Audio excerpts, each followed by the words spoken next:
오늘 본문의 제목은 생명을 살리는 기도인데요. 다시 한번 따라서 할까요? 생명을 살리는 기도. 히스기야가 죽을 병에 걸렸는데 살아났습니다. 두 가지 기도의 원리가 있는데요. 그 내용을 좀 살펴보려고 합니다. 우리 1절 말씀 한번 다 같이 읽어보겠습니다. 1절 말씀 다 같이 시작. 그때에 히스기야가 병들어 죽게 되매 아모스의 아들 선지자 이사야가 그에게 나와서 그에게 이르되 여호와의 말씀이 너는 집을 정리하라 내가 죽고 살지 못하리라 하셨나이다. 아멘. 자, 저를 보세요. 이사야는 선지자고 히스기야는 왕입니다. 그런데 하나님께서 이사야에게 뭐라고 말씀하시냐면 히스기야에게 가서 너는 죽을 것이다. 그러니까 집안을 정리하라. 이렇게 말씀을 했다는 거예요. 여러분 성경 66권을 다 뒤져보십시오. 누가 죽는데 너 죽을 거니까 정리하라 이렇게 말한 사람이 누가 있을까요? 아무도 없어요. 여기 밖에는 다윗이 죽을 때 어떤 선지자가 와가지고 다윗 같은 엄청난 그런 왕 아닙니까? 그런 왕에게 선지자가 찾아가가지고 다윗 왕이요 곧 죽을 겁니다. 그러니까 정리하십시오. 이렇게 말한 왕이 없습니다. 아주 특별한 케이스예요. 그만큼 하나님께서 히스기야를 참 귀하게 여기셨고 그리고 히스기야를 사랑했다 하는 것을 알 수 있습니다. 대선지자, 대소를 따지긴 어렵지만 그런 선지서를 지은 이사야 같은 선지자에게 하나님께서 가가지고 히스기야 가서 죽을 거니까 정리하라고 말씀한 것은 그만큼 히스기야를 신뢰하고 그만큼 히스기야를 아끼고 지금 죽는 것에 대해서 히스기야를 위로하고자 하는 그런 마음도 있었다고 봅니다. 그런데 문제는 반응이에요. 여러분 만약에 어떤 이정환 목사님이 어떤 장로님 이렇게 얘기하면 안 되나? 하나의 음성을 들었는데 장로님 머지않아 곧 죽으실 것 같습니다. 정리하십시오. 이렇게 말하면 글쎄요 믿음에 따라 다르겠죠. 제가 목회를 하다 보니까 어떤 분이 계시냐면 제가 이제 장충단교회 부목사로 있었는데 그 교회 어떤 권사님이 전도 많이 한 권사님이고 강남에 아주 가구점을 크게 하는 권사님이신데 그분이 췌장암에 걸렸어요. 아마 60대 초반, 50대 후반 이 정도 됐을 겁니다. 췌장암 4기입니다. 병원에서 3개월 산다고 이렇게 딱 사형 선고가 떨어졌습니다. 그러면 이제 끝까지 돈도 있고 그러니까 해볼 텐데 그분은 깨끗이 정리하더라고요. 그래가지고 항암 치료 전혀 안 하고 그리고 약도 그냥 진통제만 드시고 그 집에 계시면서 손님들 사람들 만나고 제가 이제 부목사 때 신방을 자주 갔거든요. 또 제가 전도 담당이었습니다. 그러니까 그분이 또 전도자고 그러니까 많이 갔는데 그분이 점점 말라가죠.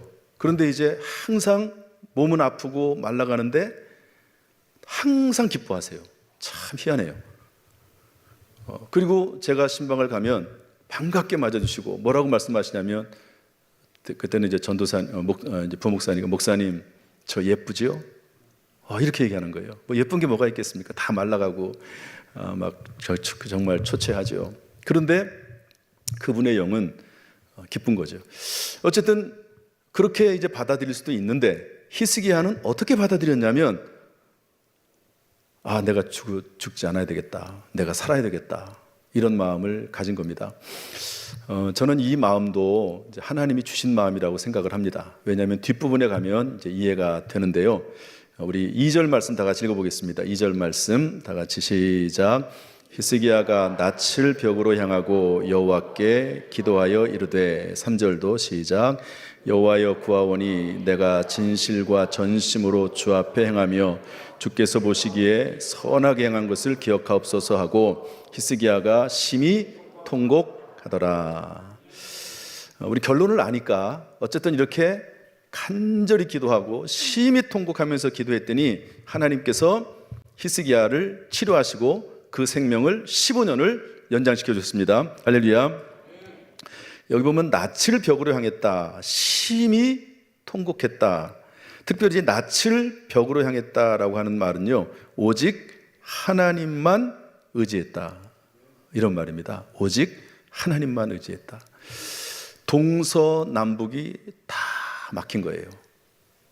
여러분들 지금까지 살면서 동서남북 전후 좌우 다 막힌 적이 있습니까? 아무런 길도 찾아볼 수 없는 그런 상황이죠. 낯을 벽으로 향했다. 의사들을 의지하지 않겠다는 말이거든요. 오직 세상은 다 뒤로 하고 의사들이나 약이나 이런 거 다 뒤로 하고 오직 100% 하나님만 의지하겠다라고 하나님 앞에 작정한 게 히스기야의 기도입니다. 제가 목회를 하면서 2번 어려운 일을 겪었습니다. 서울에서 한번, 당진에 와서도 한번 했는데요. 저는 참 편하게 목회했거든요. 저희 부모님 양쪽, 저희 장인 장모님 또 전부 장로님이시고 권사님이신데, 어렸을 때부터 뭐 저희 부모님 뭐 재정적인 어려움 없고 또 뭐 학비 다 대주고 대학 때까지 뭐 그러니까 뭐 편하게 신앙생활하고 또 살아왔죠. 그러다가 이제 목회를 하게, 목사 안수 받고 목회를 하게 됐는데, 하나님께서 그냥 지나가지 않으시더라고요. 사람이, 제 판단은 그렇습니다. 이런 얘기하면 저희 아내가 되게 싫어해요. 사람이 고생을 좀 해야지 사람이 성장을 하거든요. 평탄하면은요 성장이 안 됩니다. 여러분 성경에 다 살펴보십시오. 고생 없이 어려움 없이 위대한 신앙이 된 사람이 있나 한번 찾아보십시오. 한 명도 없습니다. 전부 다 아주 엄청난 고난을 겪는데, 제가 이 얘기를 길게 할 수 없고 뒤에 얘기들이 있어서, 근데 이제 서울에서 목회할 때 얼마나 힘이 들었는지 어떤 생각까지 했냐면, 그때는 뭐 거의 뭐 기도원을 얼마나 많이 갔는지 몰라요. 차 타고 다니면서 찬양 듣고 울고 뭐 그러면서 이제 기도원 가서 예배드리고 또 부르짖고 막 이랬거든요. 그때는 정말 동서남북이 다 막혔습니다. 너무너무 힘드니까 차라리 이렇게 사느니 죽었으면 좋겠다. 목사가 그런 생각도 합니다. 죽겠다는 말이 아니고, 정말 죽겠다는 말이 아니고, 이렇게 사느니, 이렇게 힘들게 사느니 차라리 죽는 게 더 낫다. 여기에 대해서 너무 그렇게 이상하게 생각하지 마세요. 엘리야도 그런 말을 했잖아요. 차라리 나를 죽여달라고. 엘리야도 그렇게 깊은 영적 우울증에 빠져가지고 너무 힘들고 괴로우면 내가 자살하겠다, 그런 말이 아닙니다. 글쎄 이번에 어떤 목사님 오셨는데 자살을 막 이렇게 조장하는 설교를 했다고. 그러면 안 돼요. 그런 거 아니고, 너무 힘드니까 그런 마음이 들 수 있겠다. 하나님 앞에 그냥 투정하는 거죠. 하나님 앞에, 하나님 너무 힘듭니다, 못 살겠습니다. 그렇게 하는데 다 막혀. 완전히 동서남북 다 막혀서 길이 없어요. 그러면 하나님밖에, 윗밖에 쳐다볼 수 없습니다. 윗밖에, 하나님밖에 쳐다볼 수 없는 거죠. 어쨌든 저는 그런 어려움을 서울에서 목회하면서 겪었거든요. 그리고 나서 정말 극적으로 그 문제를 하나님이 해결해 주시는데, 막바른 골목까지 가십니다. 막바로 조금만 더 가면은 떨어져 죽을 것 같은, 실제로 떨어져 죽는 그때까지 하나님께서 몰고 가시더라고요. 조금만 더 가면 이제 죽을 것 같은데, 그때 하나님께서 길을 확 열어주세요. 그리고 그 문제를 해결해 줘 버렸어요, 금방. 그러니까 하나님께서는 문제를 해결할 수 없는 게 아닌 거예요. 언제까지 얘가 견디고 버티나 보는 거예요. 할렐루야. 그러니까 우리가 하나님 안에서 반드시, 어떤 분이 이런 말을 하더라고요. 우리 신앙생활은 동굴이 아니고 터널이다. 동굴은 막혀 있잖아요. 근데 우리는 예수 그리스도를 믿는 믿음 안에서 터널은 뭐가 있죠? 끝이 있습니다. 반드시 밖으로 나가는 문이 있거든요. 여러분, 우리의 삶 가운데 어떤 문제가 있다 할지라도 반드시 하나님께서는 해결점도 가지고 계신 줄로 믿습니다. 어쨌든 이 히스기야가 죽게 되니까 낯을 벽으로 향하여 하나님 앞에 간절히 기도했습니다. 저를 보시죠. 기도는 2가지가 있습니다. 저를 따라서 하시죠. 기도는 2가지가 있다. 그 외에도 많이 있겠죠. 성경 말씀 보면은 뭐 기도와 간구, 도고와 감사 이런 내용도 나오는데, 제 능력인 기도 책이 기도를 4가지로 분류해서 이렇게 쓴 책이거든요. 그런데 크게 둘로 굳이 나눈다고 하면 기도는 2가지입니다. 하나는 뭐냐면, 하나님 앞에 평소에 시험에 들지 않게 깨어서 기도하는 기도가 있습니다. 여러분 다 이렇게 기도하시죠? 제가 이정원 목사님 말씀 들어보니까 직장이 멋진 분들도 많고 또 일찍 출근하고 늦게 오고 뭐 이런 분들이 계시더라고요. 그러니까 새벽 기도 나오기는 어렵죠. 저희 교회는 새벽 기도가 이제 나오시는 분들이 이제 고정돼 있는데, 실시간으로 새벽 예배 드리는 분들이 계세요. 그분들이 한 40명 정도 되는 것 같아요. 실시간으로. 코로나 이후에 이제 실시간으로 이렇게 하던 버릇이 습관이 생겨가지고 새벽 예배도. 저는 그것을 뭐 목사님마다들마다 조금 다르긴 하지만 저는 그걸 좋게 봅니다. 서울에 아주 큰 교회가 있는데요. 그런데 그 교회는 주일 이제 새벽 설교를 한 50명 정도밖에 안 나와요. 큰 교회인데도 불구하고. 그런데 그 교회는 새벽마다 그 시간에 실시간으로 예배 드리는 이제 새벽 예배 드리는 분이 200명입니다. 그러니까 200명이 이제 실시간 예배 드려요. 왜냐하면 그분은 그 교회는 서울 중심에 있거든요. 다들 멀리 떨어져 있어요. 그 새벽 예배를 아예 나올 수가 없습니다. 그러니까 실시간으로 매일매일 새벽마다 예배 드리는 그런 교회도 있으니까 뭐 그런 것들을 꼭 나쁘다고 저는 보지 않습니다. 사람마다 다르다는 것을 말씀을 드립니다. 어쨌든 이렇게 깨어서 시험에 들지 않게 기도하는 거죠. 제가 우리 마태복음 6장 41절 말씀 한번 보여주시죠. 한번 다 같이 읽어보겠습니다. 시작. 시험에 들지 않게 깨어 기도하라. 마음에는 원이로되 육신이 약하도다 하시고. 여러분 시험에 들지 않게 깨어 있어 기도하는데 예수님도 습관을 쫓아 따라합시다. 습관을 쫓아. 그리고 다니엘은 하루에 몇 번씩 기도했죠? 3번씩. 기도하는 거예요. 이게 습관적으로. 이게 습관적이란 말은 나쁜 말이 아닙니다. 그게 거룩한 습관이 된 거죠. 할렐루야. 제가 이게 새벽기도 저는 매일매일 나오잖아요. 여러분 목사들이 새벽기도 나오는 게 편할까요? 안 편할까요? 제가 30년이 뭡니까? 새벽기도 하거든요. 지금도 새벽에 일어나면서요. 오늘은 새벽기도 갔다가 빨리 설교하고 기도하고 빨리 와서 자야 되겠다. 그러고 나가요. 좀 이상한 목사 공부. 그러고 나가요. 너무 힘들어서. 밤에 좀 빨리 자면 좋은데 밤에 빨리 잘 안 자게 되더라고요. 그리고 이제 좀 젊었을 때는 새벽 예배 끝나고 와서 좀 잠을 잘 수가 있었는데 요즘은 잠이 안 와요. 그러니까 이게 뭐 도저히 하루에 잠이 뭐 거의 부족합니다. 그리고 이제 그렇게 계속 이제 사역을 하게 되는데요. 이 거룩한 습관. 그런데 일단 기도하러 나가잖아요. 그리고 이제 찬송하고 예배드리고 말씀 전하고 또 부목사들이 설교하면 듣기도 하고 그리고 나서 이제 저희는 5시 반에 새벽 예배인데 6시까지 예배 딱 드려요. 그리고 1시간 7시까지 기도합니다. 그리고 나면은요, 벌써 마음이 달라져요. 언제 새벽에 나올 때 내가 피곤해가지고 빨리 들어와서 자야지 뭐 이런 생각했느냐 다 사라져 버리고요. 뭐 다시 힘이 생겨서 또 하루를 시작하게 됩니다. 이게 거룩한 습관이죠. 할렐루야. 여러분 이런 습관, 거룩한 습관, 기도하는 습관, 말씀 읽는 습관, 우리 인생을 살리는 습관, 이런 습관들이 우리 가운데 있기를 주님의 이름으로 축복합니다. 할렐루야. 그런데 이런 기도가 있는 반면에 오늘 히스기야와 같은 기도를 할 때가 있습니다. 예수님께서도 어떻게 기도했죠?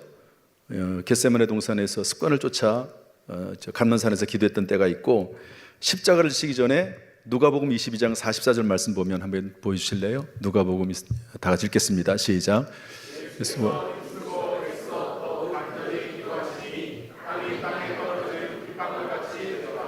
아멘. 참 우리 수원성결교회는 훌륭하네요. 저희 교회는요 저게 안 떠요. 그래가지고 제가 띄우라고 그리고 한참 있다 뜨기도 하고 막 이러거든요. 여기는 뭐 그냥 말하기도 전에 뭐 딱 알아서 잘 띄우네요. 예, 완전히 여담인데요. 요즘 지방에는 부목사 구하기가 참 어렵습니다. 그런데 어느 날 김상민 전도사님, 지금 목사님이죠. 이종환 목사님이 설교하고 갔는데요. 교회를 그만두겠대요. 그래서 어디 가려고 하냐 그랬더니 이종환 목사님 교회를 간대요. 그래서 내가 강사를 잘못 모셨구나. 지방이 참 목회자 구하기 어렵습니다.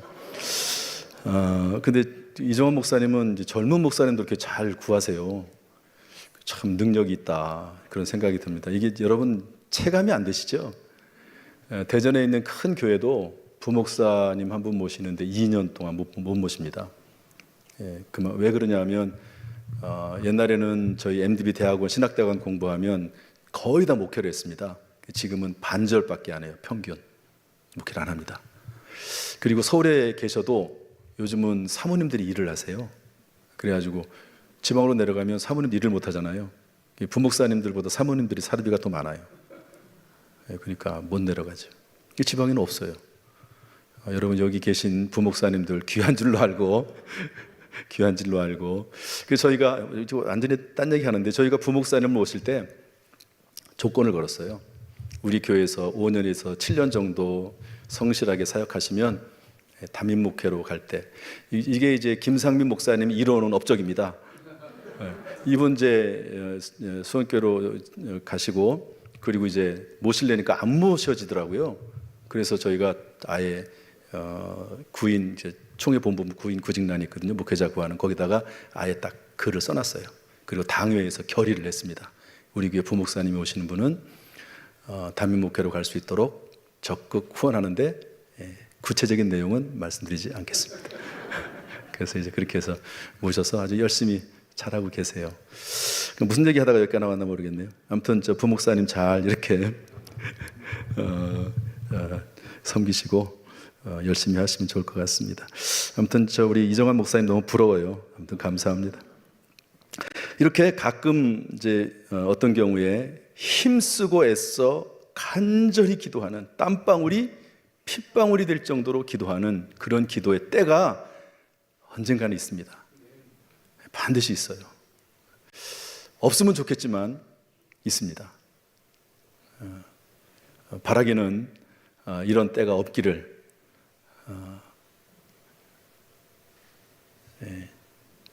이거 지금 축복해도 되나 이거?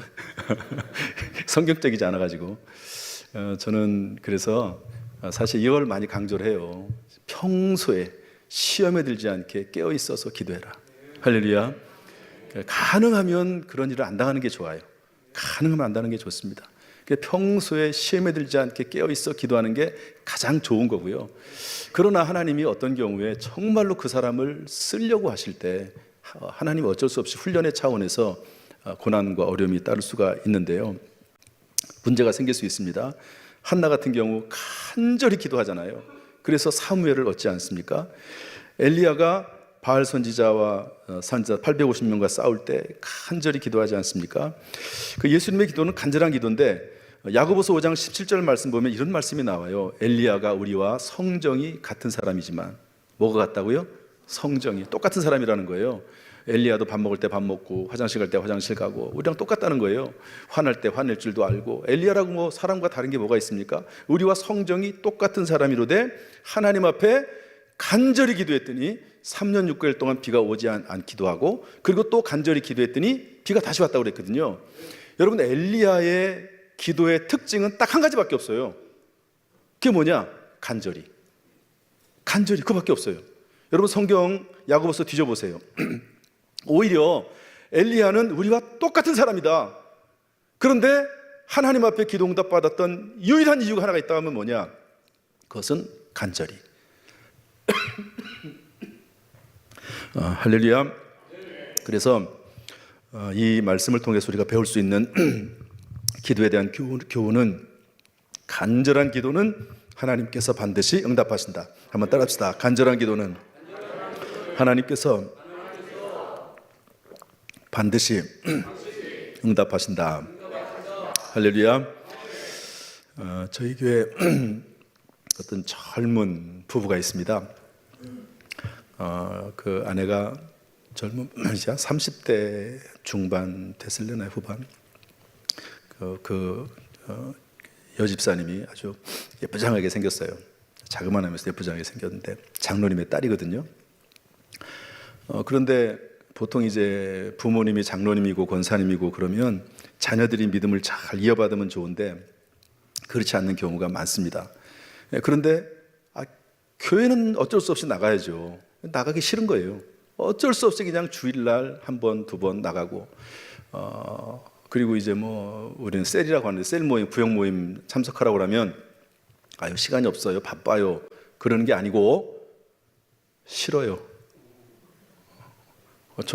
그렇게 실제로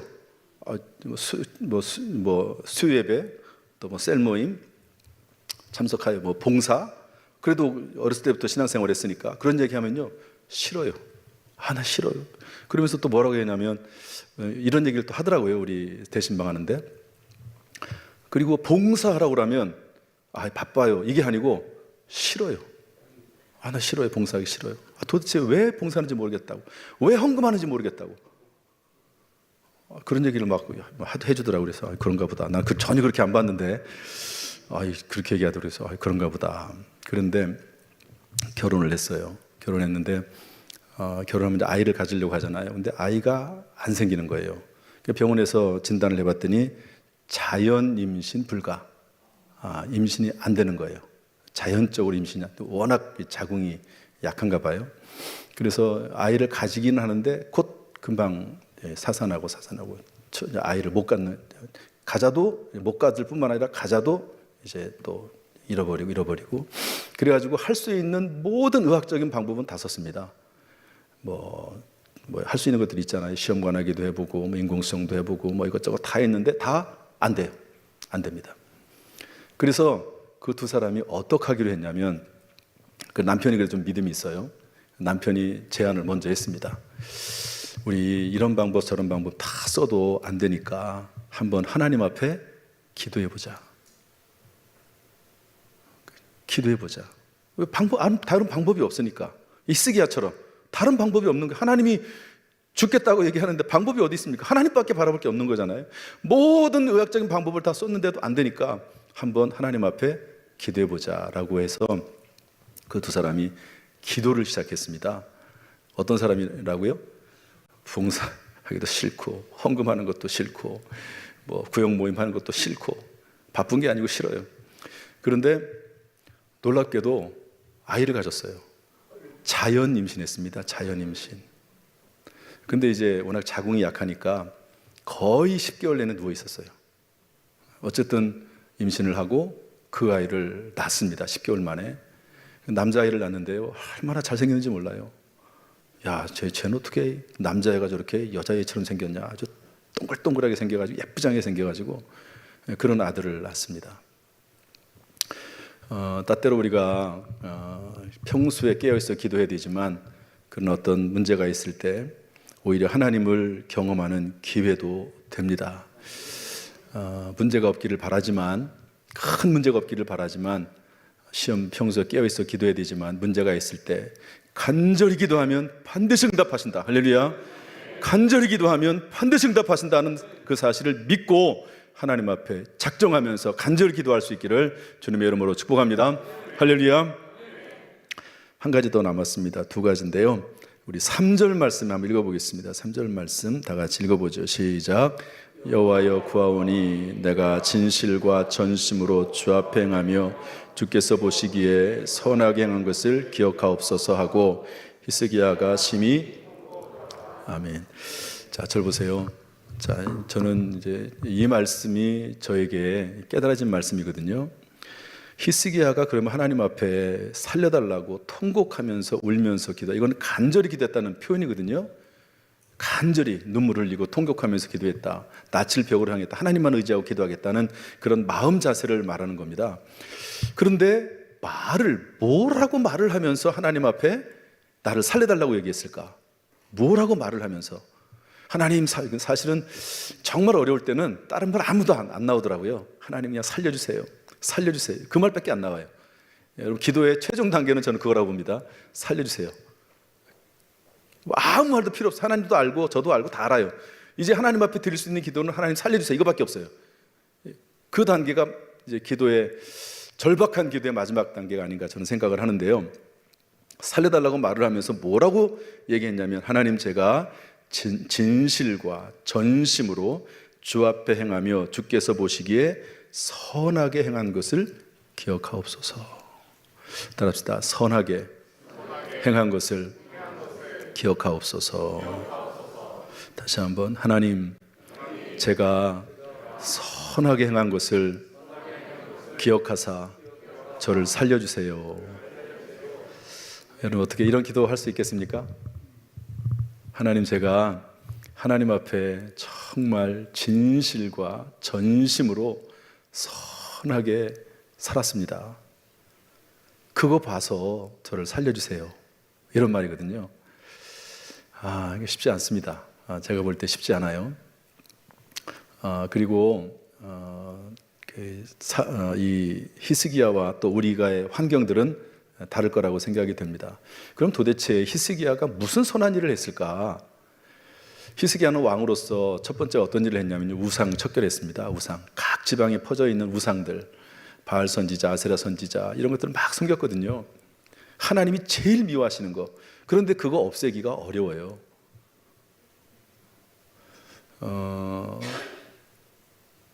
금송아지를 섬기기도 했잖아요, 이전에. 그런데 그거 다 없앴습니다. 쉽지 않은 건데 제 판단은 그래요. 왕권을 걸고 했다고 저는 봅니다.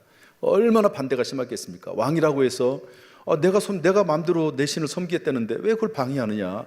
그러면서 저항하지 않았겠습니까? 너무 깊숙이 파고 들어가 있어가지고 쉽지 않습니다. 그 안에는 얼마나 많은 또 이권들이 들어가 있겠어요. 우상 장사하는 사람들도 있고, 우상 파는 사람들도 있고, 별의별 사람들이 다 있을 겁니다. 근데 그거를 단호하게 끊어버리고 우상 숭배하지 못하도록 했습니다. 그 다음에 그 당시에 제사장들 레위인들은 백성들이 내는 10분의 1, 소산물의 10분의 1을 가지고 제사 업무하고 또 그리고 그걸 가지고 말씀 교육하고 또 예배 사역하고 이러지 않았습니까? 이렇게 다 무너져 버렸거든요. 그런데 그것을 하게 했습니다. 여러분, 갑자기 교회 내에서 목사님이 이런 말 한다고 칩시다. 우리 모든 교인들은 100% 하나님 앞에 10분의 1을 드려야 됩니다. 안 드리면 우리 교회 못 나옵니다. 그럼 어떻게 될까요? 교회 안 나오겠죠? 그런 분들이 있을 겁니다. 그 어려운 일을 이 당시에는 거의 법적인 부분이거든요. 세금을 내듯이 하나님 앞에 10분의 1을 드려야 되는 거예요. 그 어려운 일을 히스기야가 정말 목숨 걸고 어떻게 보면 정말 어려운 일을 해낸 거거든요. 완벽하지 않았을지 모르지만 한 겁니다. 그러면서 내가 진실과 전심으로 주 앞에 행하며 주께서 보시기에 선하게 행한 것을 기억하옵소서라고 하나님 앞에 기도했습니다. 신앙생활은 두 가지입니다. 절 보세요. 신앙생활은 몇 가지라고요? 아까 기도가 두 가지라고 했는데 저는 신앙생활도 두 가지라고 봅니다. 우리 에베소서 말씀 한번 보여주시죠. 에베소서 2장 8절부터 10절 말씀 한번 다 같이 읽어볼까요?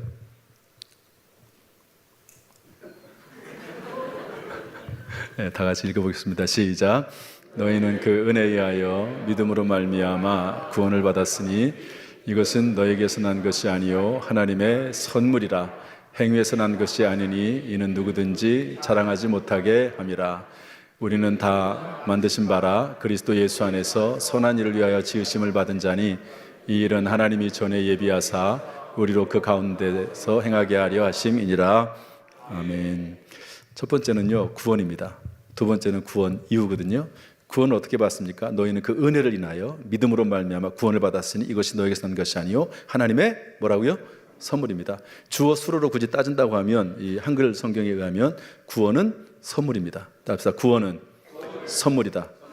그런데 하나님의 은혜가 임해야 되고 우리가 믿음으로 반응해야 되는 거죠. 예수 그리스도께서 우리의 죄를 대신해서 죽으시는 그 중간 과정이 있습니다. 그런데 처음과 주어와 수로로 딱 따지면 구원은 선물이다. 구원은 선물이라는 거예요. 저나 여러분이나 우리가 어떤 행위를 해서 어떤 착한 일을 해서 그것 때문에 구원받은 것이 아니라 전적인 하나님의 은혜로 그 은혜를 우리가 믿음으로 말미암아 구원을 받은 줄로 믿습니다. 그러므로 구원은 선물이에요. 우리가 이것을 잊어버리면 안 됩니다. 그런데 구원 이후가 이제 우리에게 주어지잖아요. 여러분, 구원이 목적이 아닙니다. 최종적인 게 아니죠. 그러면 구원 이후는 뭐냐? 보통 에베소서 2장 8절 9절만 얘기하고 끝나요. 그런데 그 뒤에 제가 언젠가 이 말씀을 읽고 정말 크게 감사하기도 하고 손바닥을 쳤습니다. 구원받은 이유는 뭐냐 도대체? 우리는 그가 만드신 바라 그리스도 예수 안에서 선한 일을 위하여 지으심을 받은 자니. 무엇을 위해 지으심 받았다고요? 선한 일을 위하여. 저나 여러분이나 이제는 예수 믿고 구원받는 게 목적은 아니잖아요. 그건 이미 끝난 줄로 믿습니다. 구원에 대한 도리를 다시 우리가 되새기거나 물론 구원의 확신을 가지고 다시 늘 감사하고 감격하는 것은 계속 있어야 되지만 구원은 이미 끝났습니다. 오카노 목사님 이런 말씀을 했어요. 돌아가셨지만 구원은 1초면 끝난다 이렇게 얘기했습니다. 물론 그 과정 가운데 전도자도 있고 복음도 듣고 거부하기도 하고 그렇지만 주 예수 그리스도를 나의 구주와 주님으로 영접해서 구원받는 것은 1초면 끝난다 이렇게 얘기를 했습니다. 그러니까 구원은 이미 저와 여러분에게 끝난 거예요. 여러분 구원의 문제 가지고 우리가 다시 구원을 이루기 위해서 애쓰고 노력하고 예수 그리스도를 다시 의지하고 그런 것 아닙니다. 구원은 이미 끝났고 구원 이유가 뭐냐? 그리스도 예수 안에서 선한 일을 위해서 지으심을 받은 자니. 여러분 저와 여러분은 선한 일을 위해서 지으심을 받은 존재인 줄로 믿습니다. 그런데 오늘 기도와 연결지어서 볼 때 놀랍게도 이 선한 일이 기도 응답의 중요한 이유로 등장한다는 거예요. 이게 어려운 일이기도 하고 부담되는 얘기이기도 하지만 기도 응답이 우리가 그리스도 예수를 믿은 이후에 구원받은 이후에 우리의 삶이 어떠냐에 따라서 기도 응답이 힘을 받을 수도 있고 그렇지 않을 수도 있다 하는 것을 오늘 본문이 알려주고 있습니다. 갈라디아서 6장 7절 말씀 보면 무엇을 심든지 그대로 거두리라. 여러분 우리가 예수 믿은 다음에 심은 열매를 먹는 줄로 믿습니다. 구원은 전적인 하나님의 은혜예요. 우리가 노력한 게 없습니다. 물론 하나님이 예수 그리스도의 십자가를 예수님을 피를 심음으로 우리가 구원을 받았죠. 그것도 심어선 우리는 그 열매를 따먹은 겁니다. 그러나 구원받은 이후에는 우리는 선한 일을 위해서 살아가는 거죠. 야고보서 1장 25절 말씀 보면 실천에 대한 이야기하면서 그 사람이 그 행하는 일에 복을 받으리라. 따라합시다. 그 행하는 일에 복을 받으리라. 여러분 아브라함이 이삭을 드리지 않습니까? 그런데 창세기 22장 1절 말씀 보면 하나님이 아브라함을 시험하사 이렇게 돼 있어요. 아들 이삭을 바치라고 하면서 하나님이 아브라함을 시험하사 테스트하는 거거든요. 그리고 나서 그 테스트에 통과하니까 맨 마지막에 하나님께서 뭐라고 말씀하시냐면 이는 내가 나의 말을 준행하였음이니라 이렇게 말씀하고 있습니다. 내가 너를 복주겠다. 너의 후손을 복주겠다. 너의 후손 중에 한 사람이 나올 텐데 그를 통해서 천하 만민이 복을 받게 될 것이다. 이런 말씀을 하시는데 하나님의 말씀에 순종했기 때문에 선한 일을 행했기 때문에 하나님이 기뻐하시는 일을 행했기 때문에 하나님께서 복을 주셨다 하는 것을 알 수가 있습니다. 여러분 저는 이 말씀이 상당히 우리 신앙인들에게 중요한 말씀이라고 생각이 됩니다. 우리는 구원의 도를 다시 닦는 사람이 아니고 예수 그리스도를 믿고 구원받은 이후에 선한 일을 하는 존재가 바로 저와 여러분인 줄로 믿습니다. 그래서 누군가는 사실 심어야 돼요. 저희 교회 이 남자 권사님이 한 분 계신데 그 권사님들이 우리 장로교회는 남자 권사 제도가 없습니다. 감리교회는 또 안수집사 제도가 없습니다. 우리 교단은 너무 포용력이 좋아가지고 다 있습니다. 그런데 이제 감리교회에서 우리 교회로 오신 남자 권사님이 계신데 그분이 이제 전립선 수술을 했어요. 무슨 수술을 했다고요? 근데 저한테 이제 어떤 분이 이제 얘기를 하는데 그분이 암에 걸렸다는 거예요. 근데 비밀이라는 거예요. 아니 왜 비밀이냐 그랬더니 그분이 절대로 얘기하면 안 된대요. 왜 그러냐 그랬더니 전립선 암이래요. 그래서 그럴 수도 있지 뭐 어쨌든 그분은 절대 비밀인데 나중에 뭐 수술하고 그러면 다 알려지지 않습니까? 근데 수술을 했습니다. 천안의 단대병원에 가서 수술을 했는데 근데 이분이 이제 암 수술하고 났는데 이제 복수가 아니라 그 가스가 가득 찬 거예요. 며칠이 지나도 가스가 나오지 않으니까 너무 가스가 차가지고 폐를 눌러가지고 숨이 안 쉬어질 정도로 너무너무 괴로운 거예요. 너무너무 괴로워. 그래가지고 차라리 이렇게 사느니 죽었으면 좋겠다. 아내도 고생하고 자식들도 고생하고 나도 힘들고 그래가지고 이분이 죽으려고 한 거예요. 진짜로. 그래서 옥상으로 올라가는 거죠. 옥상에 뛰어내리려고. 권사님인데 이런 생각을 하는 겁니다. 너무 괴롭다고. 너무 힘드니까. 그런데 이제 옥상으로 올라가서 뛰어내리려고 하는데 이런 음성이 들린 거예요. 그분도 평생 이런 음성을 처음 들은 거예요. 평생 신앙생활 그분의 나이가 뭐 거의 뭐 70이 되신 분이죠. 건강하세요. 근데 워낙 이제 일을 또 잘하시고 그런 분이니까 요즘 70이 돼서 건강하신 분들 많잖아요. 건강하신데 그때 나 이제 옥상에 올라가 가지고 병원 옥상에 올라가 뛰어내리려고 하는데 하나님의 음성이 진짜로 들린 거예요. 뭐라고 말씀하시냐면 너는 왜 나를 찾지 않느냐. 한번 따라서 너는 왜 나를 찾지 않느냐. 이분도 깜짝 놀랐어요. 평생 하나님 음성을 처음 들은 거예요. 그래가지고 이분이 무슨 말인지 알잖아요. 너는 왜 이런 어려운 일 있을 때 나를 찾지 않고 의사나 찾고 약이나 찾고 그러느냐. 그러면서 하나님이 꾸지람하신 거거든요. 근데 그 말씀을 듣는 순간 이분이 하나님의 음성을 깨닫고 당연히 옥상으로 올라가서 죽는 거 그만뒀죠. 그리고 내려왔는데 얼마 있다가 가스가 다 빠져나와서 이분이 이제 그것이 평생의 간증이 됐는데 잘 들어보세요. 이 얘기를 하려고 하는 게 아니고 이분이 병원에 입원했을 때 어떤 일이 있었냐면 그 셀에서 기도를 한 거예요. 셀에서 제가 이제 기도 얘기하려고 지금 꺼내는 겁니다. 이 셀은 특별한 셀인데요. 우리 당진에 13개 읍면동이 있거든요. 그런데 그 전체가 다 걸쳐 있고 셀 리더는 안산에 사시는 분이에요. 안산에서 교회를 오시는 분이거든요. 그런데 이제 새벽 예배를 나올 수가 없는 거예요. 그리고 어떻게 하냐면 실시간으로 새벽 예배는 거리가 멀어서 못 나오지만 실시간으로 예배를 다 드려라. 그리고 실시간으로 예배를 드리면 그냥 들어갔다 싹 나가면 모르잖아요. 그러니까 거기다가 예배 드렸다는 걸 글로 쓰라는 거예요. 누구 예배 드렸다고 쓰라고. 셀 리더가 그렇게 얘기하는 거예요. 셀 리더가 구역장이 그렇게 얘기하는 거죠. 병원에 수술하는 동안 또 입원해 있는 동안 계속해서 합심해서 셀원들이 하나님 앞에 간절히 기도한 거예요. 저는 그 기도를 하나님이 들으셨다고 그렇게 믿습니다. 그렇게 기도했는데 옥상에서 뛰어내려서 죽으면 되겠습니까? 안 되잖아요. 그러니까 하나님도 급하셨어요. 그래가지고 막 올라가려고 하니까 하나님께서 너는 왜 나를 찾지 않느냐 그렇게 말씀하고 이분이 깨닫고요. 참 이런 하나님의 음성을 듣고 나고 그러고 나면 사람이 변하죠. 변하지 않겠습니까? 그래서 아내를 아주 끔찍히 아주 극진히 사랑하고 평소는 사랑한다는 말 하지도 않았는데 아내를 사랑한다고 얘기하고 그렇게 됐다고 저에게 또 얘기를 해주시더라고요. 누군가는 중보기도를 하든 누군가는 돕고 여러분 교회가 왜 존재합니까? 서로 돕고 서로 돌아보아 사랑과 선행을 격려하며 모기를 피한 어떤 사람들의 습관같이 하지 말고 그날이 가까운 볼수록 더욱 그리하자. 그게 구역입니다. 셀이거든요. 셀은 정말 중요합니다. 저희 교회가 주일날 오후 예배를 없애고요. 셀 모임으로 전환했습니다. 그래서 셀이 다 모여요. 젊은 사람들은 교회 왔다가 또 주중에 또 모이기 어렵잖아요. 다 바쁘기도 애들도 키워야 돼요. 그러니까 주일날 와서 그 시간에 각 방마다 흩어져가지고 셀 모임을 해요.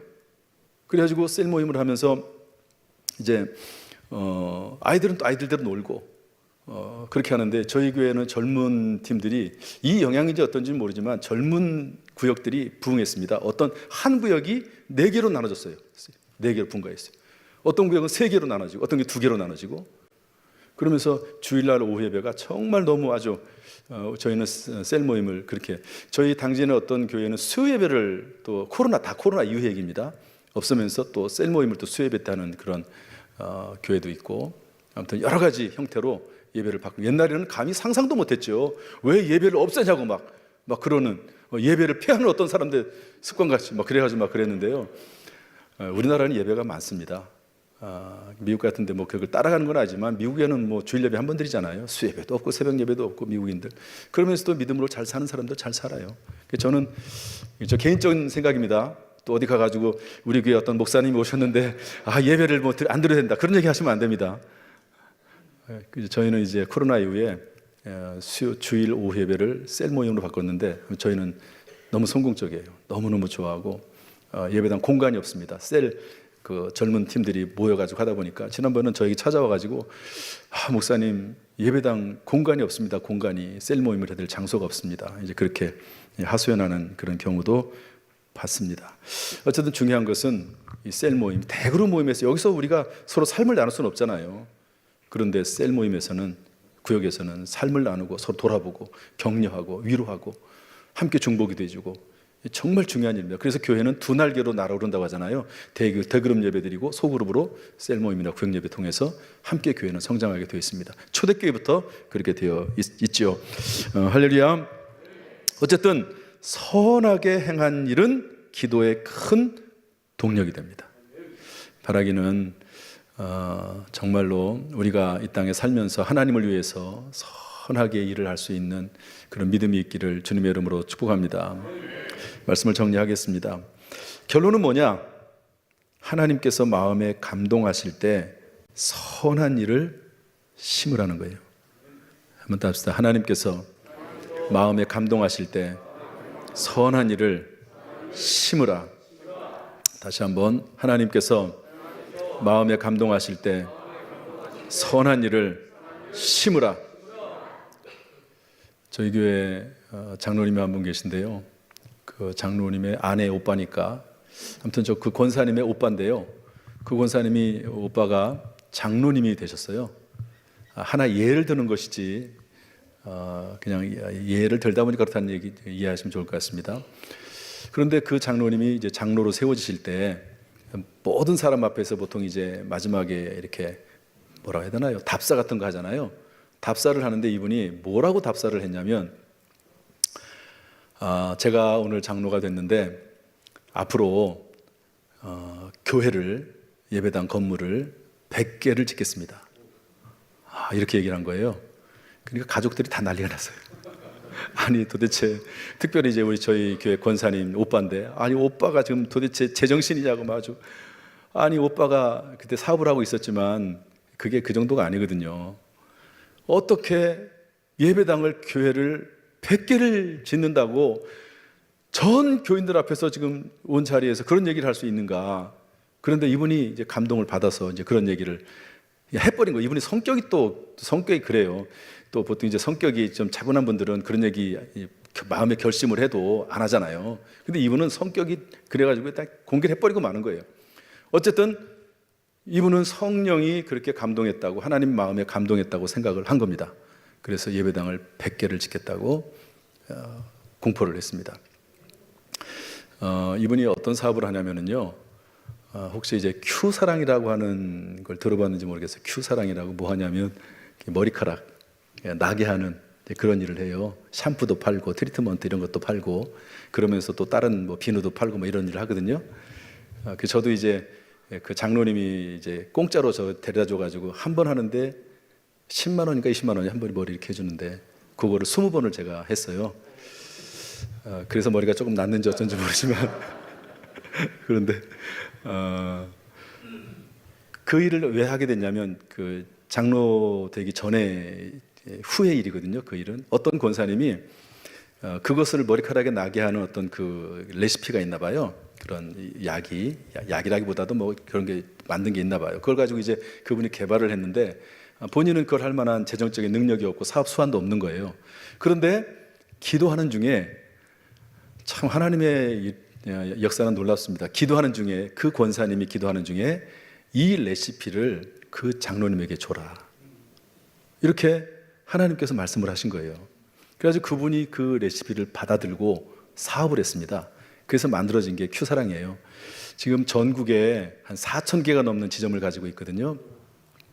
중국에도 있고 베트남에 이렇게 계속 펼쳐나가고 있습니다. 이분이 그걸 시작하면서 처음에는 뭐 한두 개로 시작을 했죠. 점점 늘어나가지고 이렇게 지금 뭐 4,000개가 넘는 지점이 됐는데, 어떤 경우에는 일주일에 지점이 10개가 세워지는 거예요. 10개가. 그러면 한 번 세워질 때마다 감사원금 봉투를 따로 만들어서 감사원금을 합니다. 한 주간에 어떤 경우는 10개가 만들어져요. 10개. 그분이 이제 간증을 하시더라고요. 이렇게. 그러니까 이건 사람이 할 수 있는 성질의 것이 아니잖아요. 하나님 앞에 마음에 감동하실 때 하나님께서 그 감동하신 마음을 다 대부분 묻어버리는 경우가 많습니다. 물론 이게 정말 하나님의 음성인지 내 욕심인지 내가 잘못 들은 건지 분별을 해보긴 해야 됩니다. 그러니까 이제 목사님하고도 상의도 해야 되고, 또 더 많이 기도해야 되고, 성경도 읽어보면서 해야 되는 것이죠. 실수하지 않으려면. 그런데 어쨌든 하나님의 마음에 감동하시면 그 말씀에 따라 선한 일을 하는 거예요. 하나님을 위해서. 여러분 성전 건축하는 거 얼마나 선한 일입니까?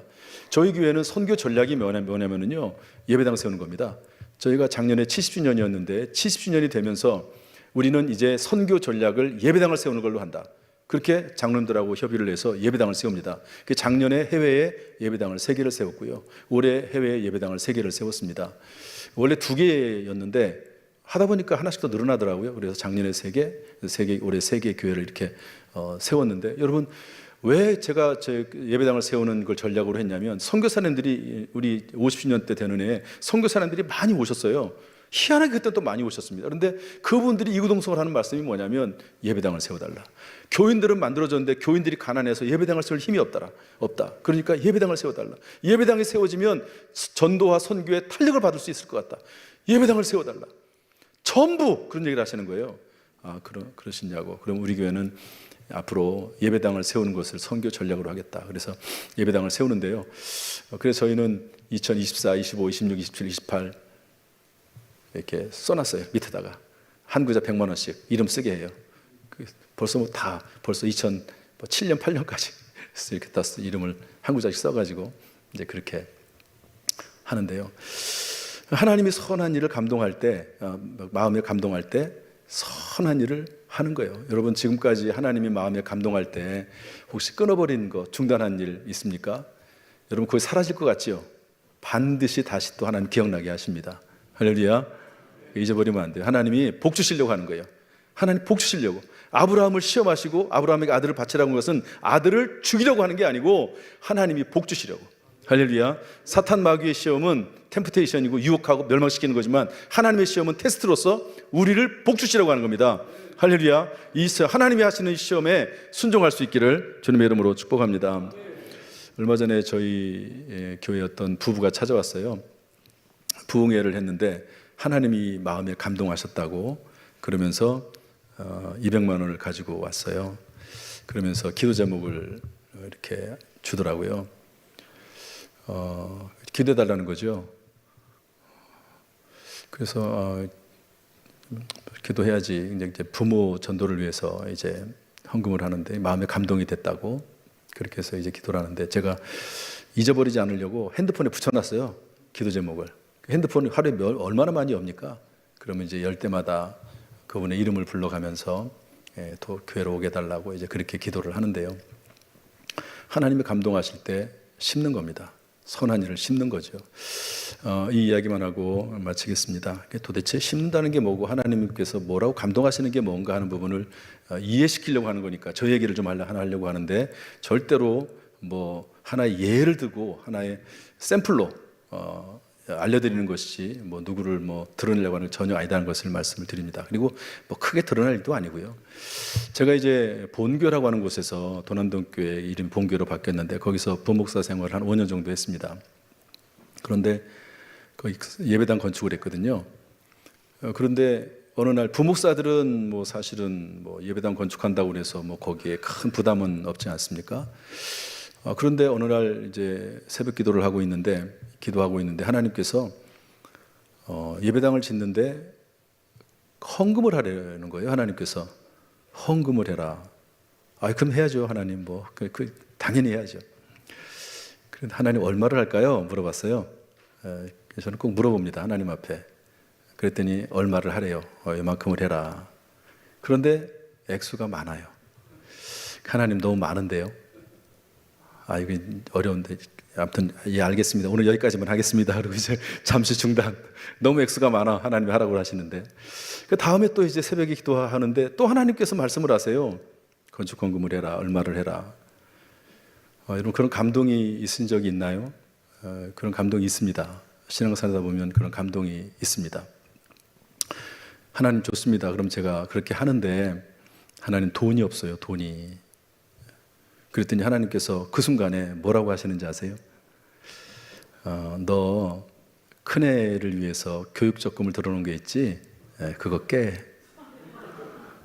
저는 아내가 교육적금 든다고 해가지고 그때 얘기할 때 처음 듣고 아예 잊어버리고 있어요. 그거를 드는지 저는 재정관리를 제가 하나도 하지 않습니다. 저희 아내가 다 하지. 그런데 기도하는데 하나님께서 뭐라고 말씀하시냐면 너 교육적금 깨. 그 하나님 앞에 할 말이 없잖아요. 예, 알겠습니다. 한다고 그랬으니까, 예, 알겠습니다. 교육적금을 깼어요. 예, 그걸 가지고도 안 되죠. 그 교회 부목설에 있는 내내 하나님 앞에 사례비를 받는 걸 중에서 일부를 드렸습니다. 그리고 제가 5년 있다가 그 교회를 나오면서 교회에서 주는 퇴직금이 있거든요. 퇴직금 준 거 전부 다 드렸습니다. 그랬더니 딱 맞더라고요. 하나님이 계산을 다 하신 것 같아요, 보니까. 하나님 계산이 참 빠르세요. 밝으시고. 어쨌든 그리고 나서 제가 다른 교회로 이제 부목사를 자리를 또 옮겼습니다. 저희 큰아이의 교육적금을 깼습니다. 그런데 저희는 딸만 둘이 있거든요. 하나님께서 놀랍게도 큰아이와 둘째 아이의 교육을 책임져 주셨고 취직까지도 책임져 주셨어요. 짧게, 정말 짧게 얘기하면 큰아이는 미국의 고등학교를 들어갔거든요. 그런데 부목사가 무슨 돈이 있습니까? 그런데 그때 이 교환학생이라는 게 있어요. 그걸 어떻게 알아왔는지 중학교 때입니다. 그 아이가 몇 살 때라고? 중학교 때. 그걸 간다는 거예요. 교환학생은 비용이 그렇게 많이 들지 않습니다. 중학교 때, 그렇지만 중학교 성적이 어느 정도 돼야 돼요. 자기가 스스로 성적 관리를 하더라고요. 이걸 누가 뭐 가르쳐 줍니까? 누가 뭐라고 합니까? 그래가지고 교환학생을 갔어요. 1년 끝났습니다. 그럼 돌아와야 되거든요. 근데 사립고등학교를 가겠다는 거예요. 돈이 어디 있습니까? 그런데 그때 마침 또 우리 큰처남이 미국으로 이민을 가게 됐어요. 그 한국에 있는 집을 정리하면서 그때 교육비로 그 큰아이에게 줬습니다. 고등학교를 졸업을 했어요. 그러고 나서 고등학교 졸업하고 대학도 들어갈 수 있는데 하나님이 또 재능을 주셨어요. 영어를 정말 영어 공부 한국에서 많이 안 했거든요. 그런데 거기 가서 언어 능력이 뛰어나가지고 거의 A 맞았습니다. 고등학교 성적을. 하나님께서 그렇게 지혜를 주신 거죠. 그리고 한국에 돌아와서 야, 너 미국에서 대학 다녀야 되지 않냐? 그랬더니 아니래. 한국에 와야 된대. 왜 그러냐? 그랬더니 미국은 대학생이 더 어렵대. 공부하기가. 공부 빡세게 해야 된대요. 그래서 한국에 와서 한국 대학을 들어가고 영어 성적으로 들어갔습니다. 그리고 나서 취직을 했는데 이제 외국계 회사를 들어갔거든요. 그것도 영어로 들어갔습니다. 영어 아시는 분은 아시겠지만 토익이 990점이 만점이에요. 근데 985점을 맞았습니다. 거의 만점이죠. 근데 이렇게 성적이 나올 수가 없어요. 성적이 이렇게 나올 수가 없습니다. 하나님께서 그렇게 하셨다 하는 생각이 들고, 그다음 둘째 아이, 걔는 사실은 걔 교육적금 깬 것도 아닌데 하나님이 덤으로 하나님 걔도 책임져 주셨어요. 얘가 중앙대 간호학과를 들어갔거든요. 중앙대 간호학과가 높았습니다. 얘가 들어갈 수 있는 성적 이상으로 높았어요. 그런데 거기 합격이 됐습니다. 왜 그런지 아세요? 그 해에 중앙대학교하고 적십자하고 조인을 했습니다. 그래서 정원이 2배로 늘어났어요.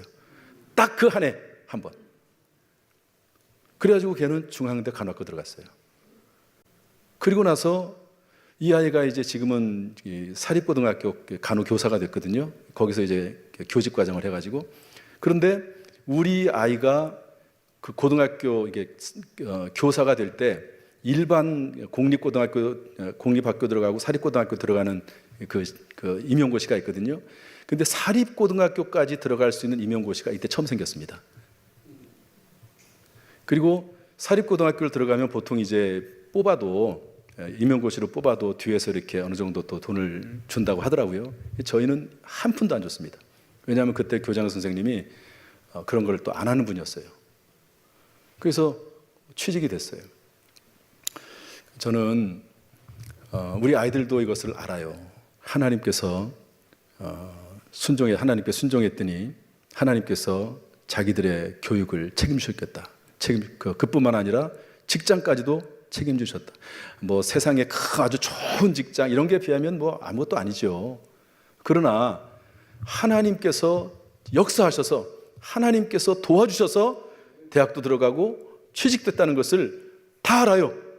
하나님이 하셨다는 것을. 여러분 이게 중요한 것 아닙니까? 하나님이 살아계시구나. 하나님은 하나님의 음성에 하나님께서 원하시는 데 순종할 때 기뻐하시는 일을 감당할 때 하나님께서는 반드시 하나님께서 그 선한 일을 갚아주시는 분이시구나, 복 주시는 분이시구나 하는 것을 깨닫잖아요. 여러분 오늘 생명을 살리는 기도, 간절한 기도 반드시 응답받는 줄로 믿습니다. 그리고 우리가 선하게 평소에 쌓아놨던 순종했던 일, 교회를 위해서 또 다른 성도들을 위해서 맡은 바 직분을 위해서 하나님이 세우신 주의 종을 섬기는 일에 있어서 이거 얼마나 중요한지 모릅니다. 제가 시간 있으면 얘기하겠지만 제가 사탄 마귀는요 항상 그 교회 목회자를 흔듭니다. 담임 목사를 흔듭니다. 왜냐하면 사탄 마귀는 담임 목사를 흔들면은요 다 흔들려요. 여러분 어느 교회인지 가 보십시오. 담임 목사가 흔들리고 그러면은요 그 교회는 전도도 안 되고 아무것도 안 됩니다. 담임 목사를 섬기는 일, 하나님 기뻐하시는 일이에요. 여러분 그 일도 정말 믿음을 가지고 인간적인 생각이 아니라 믿음을 가지고 잘 섬길 수 있기를 주님의 이름으로 축복합니다. 반드시 하나님께서 선한 일을 기억하셔서 히스기야가 그 선하게 행한 것으로 인해서 하나님께서 복을 주셨던 것처럼 수명을 15년 연장시켜준 것처럼 이런 은혜가 우리 가운데도 임하게 될 줄로 믿습니다. 마지막으로 6절만 읽고 마치겠습니다. 6절만 다 같이 읽어보겠습니다. 다 같이 시작. 내가 내 날에 15년을 더할 것이며 내가 너와 이 성을 아수르 왕의 손에서 구원하고 내가 나를 위하고 또 내 종 다윗을 위함으로 이 성을 보호하리라 하셨더라. 자, 절 보세요. 중요한 내용이 하나가 더 나오는데 히스기야는 생명이 15년 연장됩니다. 그런데 여기 뭐라고 되어 있습니까? 이 성을 보호하리라. 여러분 북이스라엘은 이미 아수르라고 하는 대제국에 멸망됐습니다. 저는 이렇게 해석을 합니다. 만약에 히스기야 왕이 이때 죽었으면 이 남쪽 유다도 아수르의 제국에 멸망당했을 것이라고 저는 판단을 합니다.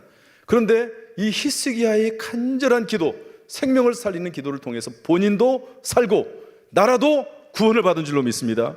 저는 그렇게 해석을 해요.